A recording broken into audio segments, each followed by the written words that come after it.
परम पुनीत न जाए तजि रामा, किए प्रेम बर पाप सिया रामा। परम पुनीत न जाए तजि रामा, किए प्रेम बर पाप सिया रामा।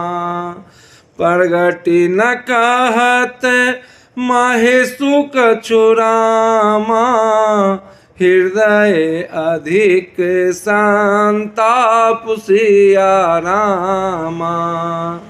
सती परम पवित्र है, इसलिए उन्हें छोड़ते भी नहीं बनता और प्रेम करने में बड़ा पाप है। प्रकट करके महादेव जी कुछ भी नहीं कहते, परंतु उनके हृदय में बड़ा संताप है। तब शिव जी ने प्रभु श्री रामचंद्र जी के चरण कमलों में सिर नवाया और श्री राम जी का स्मरण करते ही उनके मन में यह आया कि सती के इस शरीर से मेरी पति पत्नी रूप में भेंट नहीं हो सकती। और शिव जी ने अपने मन में यह संकल्प कर लिया। स्थिर बुद्धि शंकर जी ऐसा विचार कर श्री रघुनाथ जी का स्मरण करते हुए अपने घर कैलाश को चले। चलते समय सुंदर आकाशवाणी हुई कि हे महेश, आपकी जय हो, आपने भक्ति की अच्छी दृढ़ता की।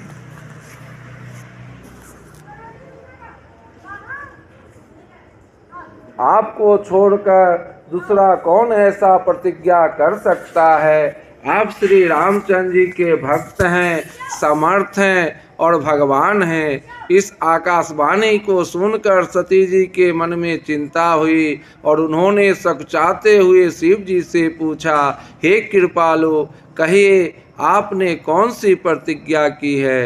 हे प्रभु, आप सत्य के धाम और दीन दयालु हैं। यद्यपि सती जी ने बहुत प्रकार से पूछा, परंतु त्रिपुरारी शिव जी ने कुछ ना कहा। सत्य हृदय अनुमान किए रामा, सब जाने ओ सर्वज्ञ सिया रामा। किन कपटो मैं शंभुसन रामा, नारी सहज जर आज्ञ सिया रामा। देखहु प्रीति के रीति भली रामा, जलु पैसरी से बिकाय सिया रामा। कपट खटाई परत पुनि रामा, बिलग होई रसु जाय सिया रामा। सती जी ने हृदय में अनुमान किया कि सर्वज्ञ शिव जी सब जान गए। मैंने शिव जी से कपट किया। स्त्री स्वभाव से ही मूर्ख और बेसमझ होती है। प्रीति की सुंदर रीति देखिए कि जल भी दूध के साथ मिलकर दूध के समान भाव बिकता है, परंतु फिर कपट रूपी खटाई पड़ते ही पानी अलग हो जाता है, दूध फट जाता है और स्वाद प्रेम जाता रहता है। अपनी करनी को याद करके सती जी के हृदय में इतना सोच है और इतनी अपार चिंता है कि जिसका वर्णन नहीं किया जा सकता। शिव जी कृपा के परम अथाह सागर हैं। इससे प्रगट में उन्होंने मेरा अपराध नहीं कहा। शिव जी का रुख देखकर सती जी ने जान लिया कि स्वामी ने मेरा त्याग कर दिया और वे हृदय में व्याकुल हो उठी। अपना पाप समझकर कुछ कहते नहीं बनता, परंतु हृदय कुम्हार के आवे के समान अत्यंत जलने लगा। वृषकेतु शिव जी ने सती को चिंता युक्त जानकर उन्हें सुख देने के लिए सुंदर कथाएं कही। इस प्रकार मार्ग में विविध प्रकार के इतिहासों को कहते हुए विश्वनाथ कैलाश जा पहुँचे। वहाँ फिर शिव जी अपनी प्रतिज्ञा को याद करके बड़ के पेड़ के नीचे पद्मासन लगाकर बैठ गए। शिव जी ने अपनी स्वाभाविक रूप संभाला, उनकी अखंड और अपार समाधि लग गई। सती बसहि कैलास तब रामा, अधिक सोचु मन माहि सिया रामा। मरम न को जान कछु रामा, जुग सम दिवस सिराहि सिया रामा। तब सती जी कैलाश पर रहने लगी। उनके मन में बड़ा दुख था। इस रहस्य को कोई कुछ भी नहीं जानता था। उनका एक एक दिन युग के समान बीत रहा था। सती जी के हृदय में नित्य नया और भारी सोच हो रहा था कि मैं इस दुख समुद्र के पार कब जाऊंगी। मैंने जो श्री रघुनाथ जी का अपमान किया और फिर पति के वचनों को झूठा जाना, उसका फल विधाता ने मुझको दिया। जो उचित था वही किया, परंतु हे विधाता, अब तुझे यह उचित नहीं जो शंकर से विमुख होने पर भी मुझे जिला रहा है। सती जी के हृदय की गलानी कुछ कही नहीं जाती। बुद्धिमती सती जी ने मन में श्री रामचंद्र जी का स्मरण किया और कहा, हे प्रभु, यदि आप दीन दयालु कहलाते हैं और वेदों ने आपका यह यश गाया है कि आप दुख को हरने वाले हैं, तो मैं हाथ जोड़कर विनती करती हूँ कि मेरी यह देह जल्दी छूट जाए। यदि मेरा शिव जी के चरणों में प्रेम है और मेरा यह प्रेम का व्रत मन वचन और कर्म आचरण से सत्य है, तो हे सर्वदर्शी प्रभु, सुनिए और शीघ्र वह उपाय कीजिए जिससे मेरा मरण हो और बिना ही परिश्रम या असहाय विपत्ति दूर हो जाए। तो सब दर्शी सुनिए प्रभु रामा, करो सोवेगी उपाय सिया रामा। होई मरनु जेहि बिनहि शर्म रामा, दुसह विपत्ति बिहाय सिया रामा। तो हे सर्वदर्शी प्रभु,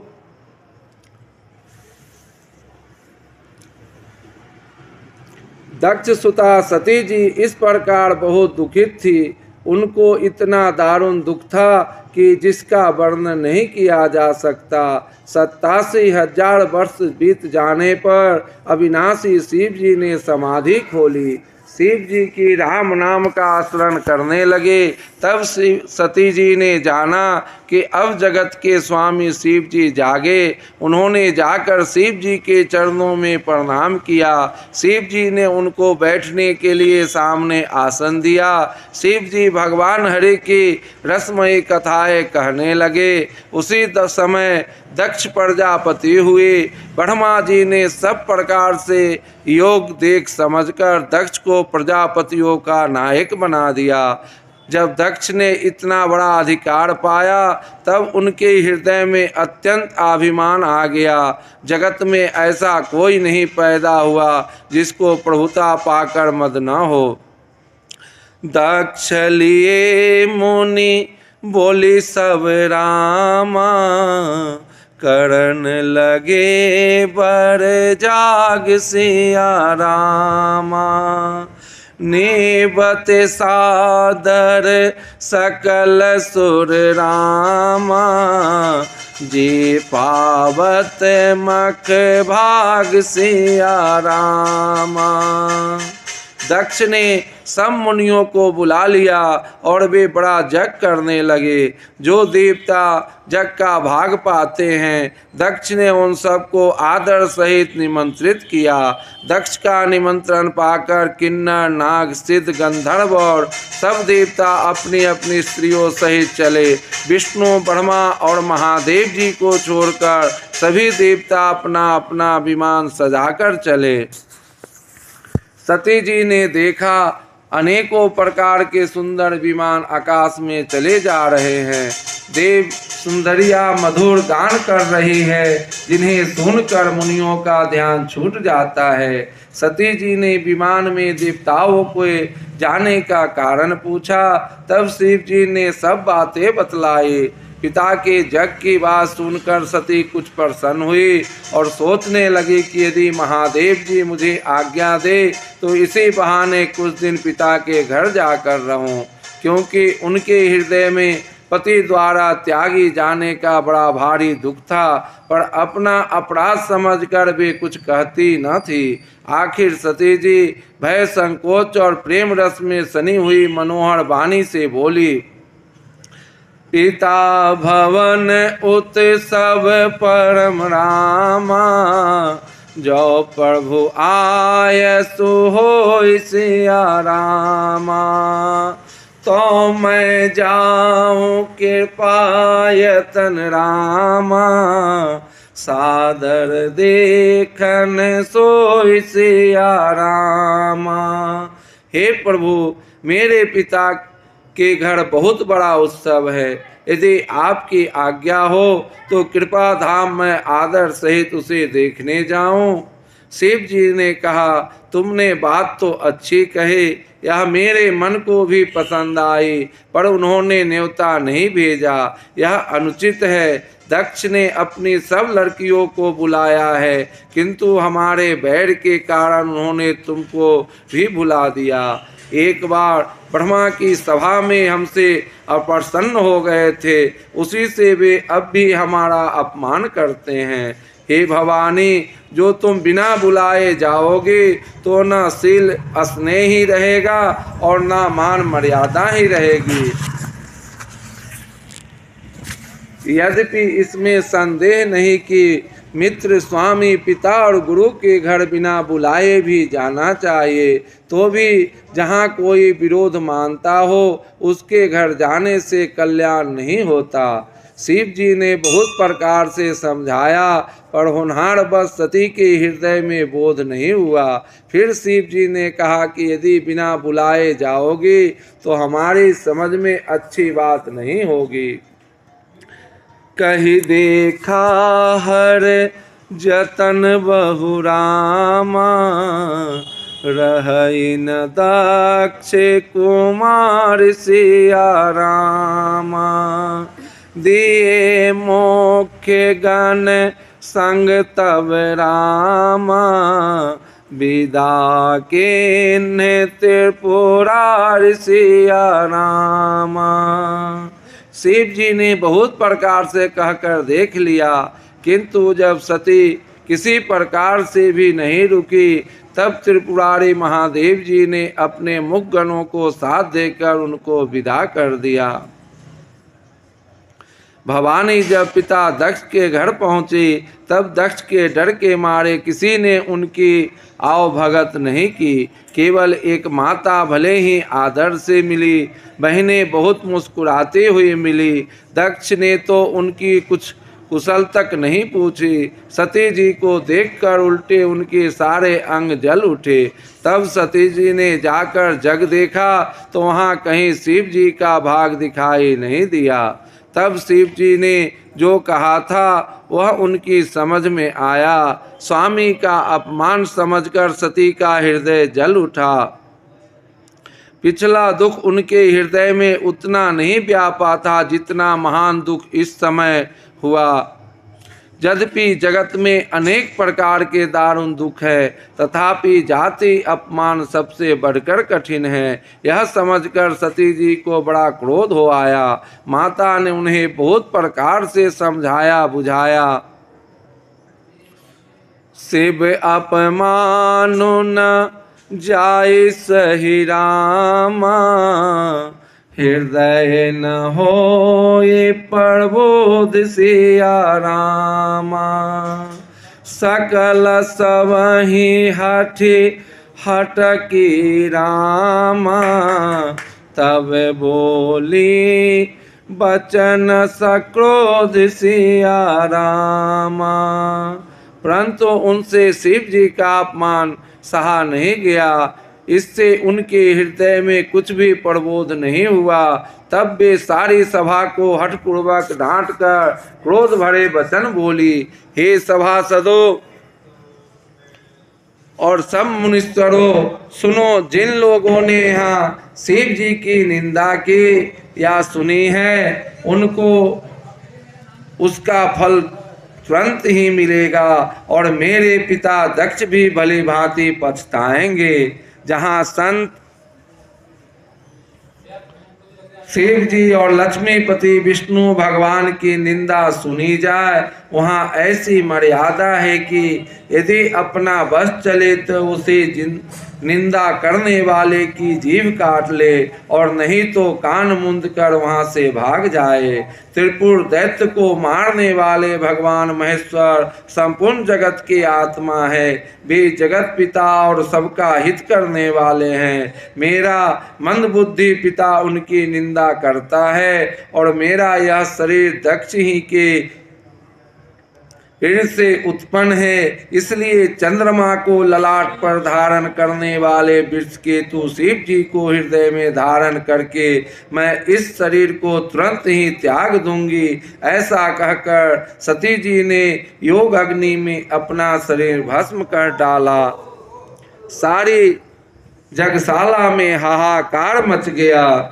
सती मरणो सुने शंभुगन रामा, लगे करण मखे खेस सिया रामा। जग विध्वंस बेलो की भृगु रामा, रक्षा कीन्हे मुनीश सिया रामा। सती का मरण सुनकर शिव जी के गण जग विध्वंस करने लगे। जग विध्वंस होते देखकर मुनीश्वर भृगु जी ने उसकी रक्षा की। ये सब समाचार शिव जी को मिले। तब उन्होंने क्रोध करके वीरभद्र को भेजा। उन्होंने वहां जाकर जग विध्वंस कर डाला और सब देवताओं को यथोचित फल दंड दिया। दक्ष की जगत प्रसिद्ध वही गति हुई जो शिवद्रोही का हुआ करती है। यह इतिहास सारा संसार जानता है, इसलिए मैंने संक्षेप में वर्णन किया। सती ने मरते समय भगवान हरि से यह वर मांगा कि मेरा जन्म जन्म में शिव जी के चरणों में अनुराग रहे। इसी कारण उन्होंने हिमाचल के घर जाकर पार्वती के शरीर से जन्म लिया। जब से उमा जी हिमाचल के घर में जन्मी, तब से वहाँ सारी सिद्धियाँ और संपत्तियाँ छा गई। मुनियों ने वहाँ जहाँ तहाँ सुंदर आश्रम बना लिए और हिमाचल ने उनको उचित स्थान दिए। सदा सुमन फल सहित सब रामा, दौड़ में नव नाना जात सिया रामा। प्रगति सुंदर सल पर रामा, मनिया कर बहु भांत सिया रामा।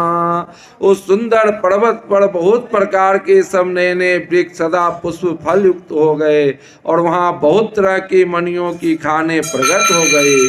सारी नदियों में पवित्र जल बहता है और पक्षी पशु भ्रमर सभी सुखी रहते हैं। सब जीवों ने अपना स्वाभाविक बैर छोड़ दिया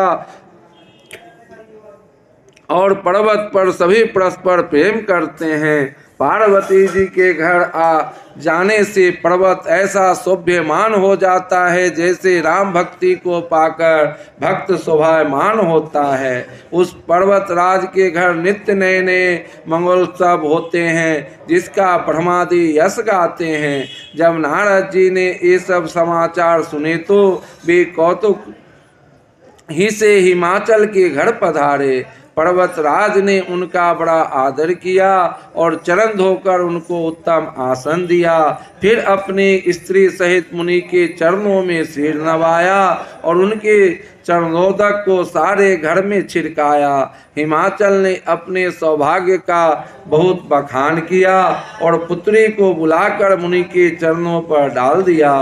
त्रिकालज्ञ सर्वज्ञ तुम रामा, गति सर्वर्थ तुम्हार सिया रामा। कहु सुता के दोष गुण रामा, मुनिवर हृदय विचार सिया रामा।